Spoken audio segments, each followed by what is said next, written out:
Why do you keep chasing success like it's running from you? How many more nights will you lie awake wondering why others seem to attract everything effortlessly while you feel like you're always one step behind? And at what point do you finally admit it's not the world that's against you, it's the identity you're still wearing? See, no one tells you this, but success doesn't respond to your wishes. It responds to your frequency. You don't get what you want, you get what you are. And right now, if your thoughts are stuck in doubt, if your habits whisper inconsistency, if your energy screams fear, then life will only hand you mirrors of the person you're being, not the one you dream of becoming. That's why nothing changes, even when you're working hard. That's why opportunities pass you by, because you're still showing up as the old version of yourself, waiting to be chosen, hoping to be seen. But here's the truth. The version of you who gets everything you want is already inside you, buried under excuses, weighed down by old beliefs, silenced by fear. And the moment you stop chasing success like a stranger and start becoming the person who attracts it, like gravity, everything shifts. Success isn't something you pursue, it's something you unlock by becoming aligned with it. When your thoughts, actions and energy match the frequency of success, the doors open without force. The people come without begging. The results arrive without chasing. This is not about fake confidence or pretending. It's about identity reprogramming, building the inner world that commands results in the outer one. Because once you change who you are, what you attract will never be the same again. And in this video, I'm going to show you exactly how to do it. Look around your life right now, not at what you want, but at what you've got. Your relationships, your income, your confidence, your energy the moment you wake up in the morning. That's the mirror, and it never lies. It reflects not your wishes, not your goals, but your identity. The brutal truth is, you don't attract what you want, you attract what you are. Most people don't want to hear that, because it puts the power and the responsibility back in their hands. But here's the thing, if you're not getting what you desire, it's not because you're unlucky or undeserving. It's because you're misaligned. Let me tell you about Michael. Average guy, grew up in Queens, hustled hard, read all the books, went to every seminar. He wanted success like oxygen, but nothing stuck. One night, sitting in his one-bedroom apartment after another pitch got ignored, he slammed his fist on the table and shouted, "Why do people keep overlooking me?" And then, in that silence, something hit him. He was showing up every day with energy that screamed desperation. He didn't believe he deserved to be in the rooms he was begging to enter. His words said confidence, but his body language, his thoughts, his presence, they whispered doubt. He realized he'd been trying to trick the world into giving him something his identity wasn't strong enough to hold. And you, how many times have you felt that same frustration? How many doors haven't opened because deep down you still see yourself as the outsider? How long have you been begging life to change without changing the version of you that life sees? Here's the emotional peak, and you need to let this sink in. The universe is not responding to your plans. It's responding to your patterns, and your patterns are just extensions of who you believe you are. You can speak like a millionaire, dream like a visionary, but if your identity still screams unworthy, unseen, replaceable, the world will mirror that back to you without mercy. And what's coming next in this journey, what I'm about to show you, will force you to confront that mirror and finally change the image staring back. Because here's the mystery most people never solve. Success is less about addition and more about alignment. You don't need to do more, you need to become more. Not in talent, not in effort, but in energy, in certainty, in self-image. When your internal world broadcasts belief, discipline, clarity, the external world bends. That's when things feel effortless. That's when you stop knocking on doors and start having them open before you even arrive. The moment Michael stopped chasing and started embodying, everything changed. Clients came. Respect followed. The room didn't validate him. He walked in and owned the room. That's the power of identity. That's the shift. And if you're ready, I'll show you how to make it happen, starting now. What would happen if, for just one day, you acted like the version of yourself who already had everything you're chasing? Not pretending, not faking it, fully embodying it. Would your voice sound more certain? Would your decisions come faster? Would you finally stop asking for permission to be powerful? Because here's the truth. Success doesn't show up when you're ready. It shows up when you're aligned. And most people are trying to chase goals with a broken internal compass.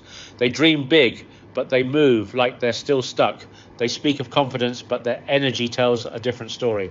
Let me tell you about a man named Jason. Grew up in Pennsylvania. Smart guy. Had ambition, had work ethic, But no matter what he tried, something always felt off. He'd visualize success, he'd make vision boards, he'd write goals on his bathroom mirror, but he was still operating from an old identity. Every morning he looked in the mirror and saw someone who was trying, not someone who was becoming. Until one night everything cracked. He was walking back from a networking event, rejected again, overlooked again. He passed a storefront window, caught his own reflection and said out loud, "You don't even look like the man you say you want to be." That line shattered him, because it was true. His identity didn't match his vision. That's the emotional peak. And maybe it's yours too. Maybe you've been doing everything right on the outside, but on the inside, your subconscious still sees you as small, as struggling, as surviving. That mismatch, that's the real reason things feel stuck. That's the invisible wall. And here's the warning. If your identity doesn't evolve, your reality never will. But there's a way out. Identity is not fixed. It's programmable. Through repetition, through aligned behavior, through visual immersion, you can rewire who you believe yourself to be. Neuroscience backs it. Your brain doesn't know the difference between what's vividly imagined and what's real. So if every morning you saw yourself winning, not in vague fantasies, but in sensory, rich, emotion-loaded scenes, your nervous system would begin to accept that as your truth. And once that belief takes root, your behavior changes automatically. You stop negotiating with your habits. You move different, speak different, carry yourself like someone who has already arrived. Jason made one simple change. He created a 90-second morning ritual. He stood tall in front of that same mirror and declared with absolute certainty, "I am already the man who closes deals, leads powerfully and moves with conviction every single day. No hesitation, no disbelief." Within 3 months, his income doubled. His confidence was unshakable, not because magic happened, but because he did. And now it's your turn, not to wish harder, not to hustle more, but to step into the identity of the person your dream life is already waiting for. Because once your identity aligns with your destiny, success doesn't just become possible, it becomes inevitable. What if the version of you that's meant to live the life you dream about is being suffocated by everything you refuse to let go of? That's the part no one talks about. Everyone tells you to add more knowledge, more habits, more hustle. But real transformation begins with subtraction, with cutting, with ruthless elimination. Because you don't rise by stacking more on top of dysfunction, you rise by removing what drags you down. The wrong habits, the wrong inputs, the wrong people. There was a guy named Brian, mid-30s, lived in Jersey, smart, driven, always talking about making big moves, starting his business, getting serious about his health. But every time he got close to making a breakthrough, he'd slide right back. Same Friday night drinking crew, same social media distractions, same late night phone calls with a woman who drained his energy and fed his doubt. One day he called his mentor, furious with himself, asking, "Why does nothing change, no matter how hard I try?" And the response hit like a punch to the chest, because you're watering dead plants and calling it growth. See, this is the emotional peak, and it's where most people stay stuck. They try to build a new life while dragging their old self behind them. But you cannot become the person who attracts success while still feeding the patterns that keep you small. You cannot create alignment while tolerating what drains your power. The truth is, your future isn't being blocked by what you don't have. It's being suffocated by what you won't release. And if that truth makes your chest tighten, good. It means you're waking up. Let me make it real for you. Look at your calendar. Look at your text threads. Look at how you spend the first and last hour of every day. That's not random. That's your identity. That's your future. And if it doesn't align with where you say you're going, it needs to go.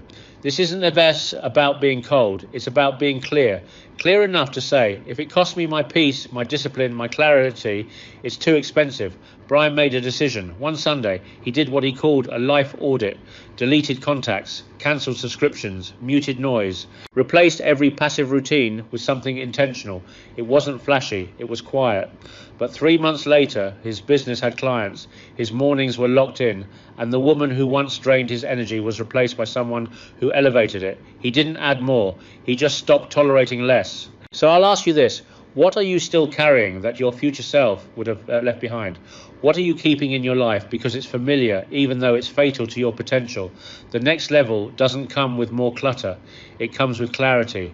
And clarity requires courage, ruthless courage, because what you cut today is what creates space for the life you were always meant to live. And if you're ready for that life, you better start letting go. Every action you take is a vote for the type of person you believe you are. That's not a metaphor, that's psychology. And over time, those votes add up, not just in your results, but in your identity. identity. Most people think belief drives behavior, but what if it's the other way around? What if it's your behavior that's shaping your belief, one tiny decision at a time? Let me tell you about Tyler. Grew up in Ohio, always felt invisible. He'd tell people he wanted to be a writer, but deep down, he didn't believe it. Not really. He'd start stories, never finish them, buy journals, let them collect dust. The dream was loud, but his actions were whispers. One night, after throwing out another crumpled up draft, he looked in the mirror and said, "Maybe I'm just not that guy." And that sentence, that lie, started to solidify in his mind. He didn't realize it, but every time he broke a promise to himself, every time he didn't show up for his craft, he wasn't just missing an opportunity, he was reinforcing a belief. One action at a time, he was casting votes for, "I'm not a real writer." Now let me ask you something personal. What identity are your habits voting for right now? Every skipped workout, every excuse, every snooze button, that's a ballot. But so is every act of discipline, every early morning, every tough decision you make when nobody's watching. That's how belief is built. Not in some grand explosion of confidence, but in quiet repetitions that tell your mind, this is who I am now. And here's the warning. If you don't take control of this loop, it will control you. Your brain isn't neutral. It records, repeats, and reinforces. The more you live out a story, the harder it becomes to break free from it.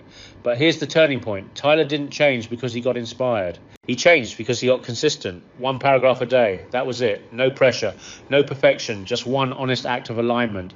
After 30 days, something shifted, not just in what he wrote, but in how he saw himself. The loop had reversed. His belief was no longer holding him hostage. It was setting him free. You want confidence? You want identity? Then start casting better votes. Show up even when you don't feel like it, especially then. Because every small repeated action is either pulling you into your future or locking you in your past. And the choice, as always, is yours. You ever watch a bricklayer at work? 1 brick at a time. No fanfare, no applause, just rhythm, focus, patience. He knows the wall won't rise in a day, but he also knows if he shows up and stacks each brick with precision, the result will be undeniable. That's how greatness is built. Quietly, consistently, without the world watching. And the ones who make it, they're not always the loudest. They're not the ones posting every win, chasing every trend, or begging for recognition. They're the ones who build when no one's paying attention. Let me tell you about a guy named Eric. Lived out in the Bronx, wasn't flashy, didn't have a massive following. He worked in construction by day, studied finance at night. No shortcuts, no hype. People told him he was crazy for chasing a new career at his age. You're not meant for that kind of life, they said. But he kept building. 1 page of notes, 1 saved paycheck, 1 early morning where he studied while the rest of the world slept. No one clapped, no one cared. But every day, brick by brick, he was building something they couldn't see yet. And that's the emotional peak. Because maybe you're in that same place right now, quietly building, burning, feeling invisible, doubting whether it's even working. So here's the question. Can you keep laying bricks when there's no validation? Can you keep showing up when the progress feels microscopic? Because that's the test. That's what separates those who dream of a new life from those who build one. Here's what they don't tell you. Growth doesn't feel like fireworks. It feels like repetition, like discipline, like silence. And that silence is sacred. It's where your new identity is forged. Because the moment you commit to building without needing applause, you become unstoppable. You're no longer fueled by approval. You're fueled by alignment. Eric didn't announce his progress. He didn't need to, because one day, without warning, he handed in his resignation letter. Full-time job in finance, built from scratch, no spotlight, just bricks. And when they asked him how he did it, he smiled and said, "Same way I built my first house, 1 brick at a time." So if you're still waiting for things to happen fast, if you think success comes in leaps, think again. Real transformation is slow, and slow is not weak. Slow is permanent. Lay the brick, then another, because one day you'll look up and realize the wall is done, and everyone who doubted you, they'll swear it happened overnight. Let them. You'll know the truth. You built it, brick by brick, in silence, like a warrior. Success doesn't speak in words, it speaks in energy. And your energy, whether you realize it or not, is broadcasting a signal to the world every second you're alive.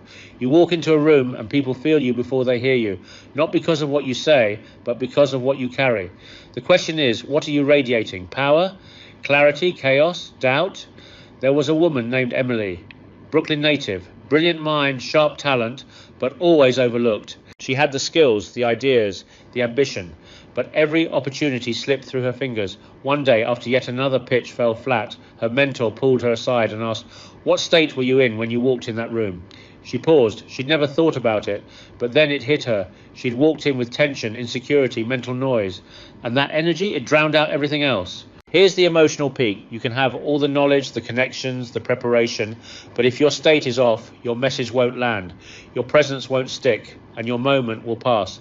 Because people don't just listen to you, they feel you. And if you can't command your own energy, the world won't follow your lead. So how do you shift it? You train it like a muscle. You anchor into power through breath, through posture, through intention. You create a pre-performance ritual, so every room you enter, you own it. Calm, centered, certain. Not chasing approval, just radiating alignment. Emily didn't change her words. She changed her state. And when she did, the same room that once dismissed her started leaning in. She didn't push harder. She pulled through energy, through presence. That's the hidden language of success. Speak it fluently. And doors don't open, they swing. Every breakthrough begins with a breakdown. Not of effort, but of belief. What if the very rules guiding your life were written by fear, not truth? What if the limits you feel are just old software, handed down by parents, teachers, or younger version of you that no longer exists? Daniel grew up hearing, play it safe, don't ask for too much, be realistic. So he lived like that, quiet, contained, polite. Until one day, after missing out on a promotion he earned, he asked himself, what part of me still believes I don't deserve more? That question shattered the illusion. He realized his thoughts weren't his own. They were programmed by survival, not success. Here's the turning point. You can't install a new future using an old mindset. You must unlearn before you rise. Doubt isn't always yours. Fear isn't always logical. And if you don't challenge the code running your life, it will quietly keep you average. So pause, audit your beliefs. Who told you that you weren't enough? Who taught you to shrink? Now ask, what would the highest version of me believe instead? Daniel didn't level up by learning more. He leveled up by releasing what never belonged to him. That's your next move. Strip it, rewrite it, rise. Every decision you make is a message to your future. The question is, what are you saying? Are you choosing comfort, or are you casting a vote for the life you haven't lived yet? Jacob, a graphic designer from Queens, kept telling himself he'd start his own agency someday. But every day he chose convenience over growth, Netflix over networking, doubt over discipline, until one night, staring at his laptop, he imagined his 50-year-old self, and the silence that followed was unbearable. Here's the emotional peak. One day, you'll meet the version of you shaped by your current decisions. Will they thank you or resent you? Most people live like time is unlimited. It's not. And the real tragedy isn't failure, it's regret. You must decide not as the person you are, but as the person you're becoming. That means filtering every choice through the lens of legacy. Jacob finally shifted. He started making future-forward choices, waking up earlier, learning sales, saying no to comfort. In 6 months, he signed his first big client and never looked back. The future doesn't happen later. It's happening now, in real time, through every yes, every no. So ask yourself, what would your future self beg you to do today? Then go do it. Before it's too late. Your energy is your frequency, and that frequency decides what you attract. The people around you, the environment you live in, the conversations you tolerate, all of it either lifts your vibration or poisons it. Most don't notice the leak until it's too late, until their dreams feel heavy, their clarity turns foggy, and their motivation disappears without warning. But it's not random, it's environmental erosion, slow, silent, and deadly. Let me tell you about Amanda. Lived in Staten Island. Brilliant mind, insane work ethic, but always stuck in the same cycle. She kept grinding, kept planning, but her life wasn't moving. Why? Because every time she got momentum, her circle pulled her back. Friends who mocked her ambition, family who told her to be realistic, co-workers who lived for gossip and comfort. One day, exhausted after another weekend spent pretending to fit in, she asked herself, what if the problem isn't me? It's what I'm plugged into.